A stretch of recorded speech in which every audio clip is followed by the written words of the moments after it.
30 pieces of silver were burning a hole in his robe, and he couldn't stop hearing his own voice saying, "What will you give me?"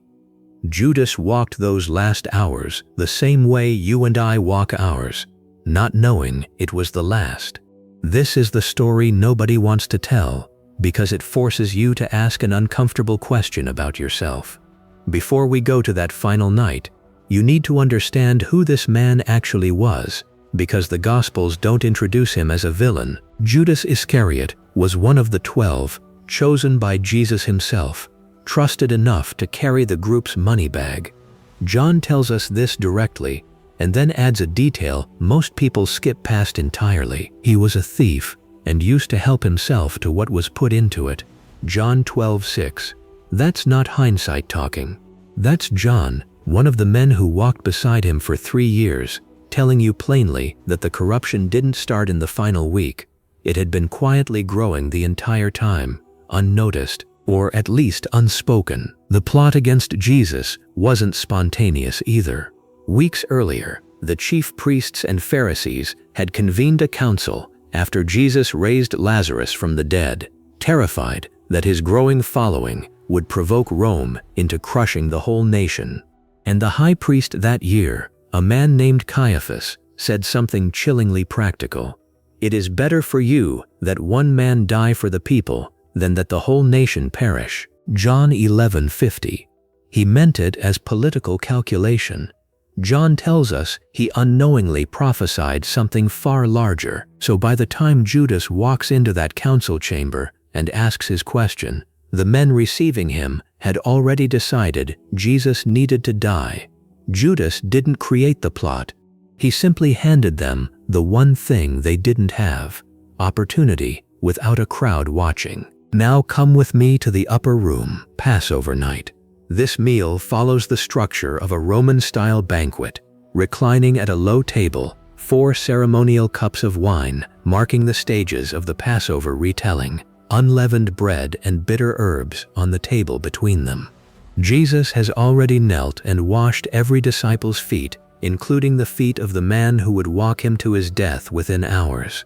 And at the table mid-meal, he says something that stops every conversation cold. "Truly I tell you, one of you will betray me."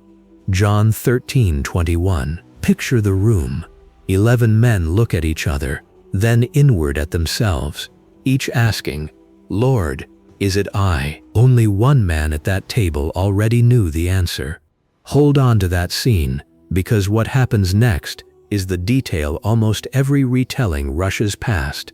Jesus dips a piece of bread and hands it, by custom, to the guest of honor beside him, and gives it to Judas. And the instant he takes it, John writes 4 words that should stop your breath. Satan entered into him. John 13:27. Then Jesus says something even stranger. What you are about to do quickly. Not a plea, not a warning, permission, spoken to a man already lost in his own decision. Judas rises from the table, and John closes the scene with a single line, carrying the full weight of what just happened. And it was night. John 13:30. Not just a note about the hour, a verdict on the condition of a soul. Hours later, Gethsemane, torches moving through gnarled olive trees on the slope of the Mount of Olives, the Kidron Valley dark below. Judas leads them there because he knows exactly where Jesus goes to pray. And here's a detail worth sitting with. John tells us this wasn't a handful of temple guards. It was a Roman cohort, John 18:3, potentially hundreds of soldiers, sent to arrest one unarmed rabbi in a garden at night. Whatever they expected to find, they came prepared for far more resistance than they got. Judas had arranged a signal beforehand. Whoever I kiss, that's the man. Matthew 26:48. A kiss, the ordinary greeting between a disciple and his teacher, turned overnight into a betrayal code. He walks up, says, "Greetings, Rabbi," and kisses him. Matthew 26:49. And Jesus' response is the line that has haunted readers for 2,000 years. "Friend, do what you came for." Matthew 26:50. Friend, even here, even now. The soldiers seize Jesus.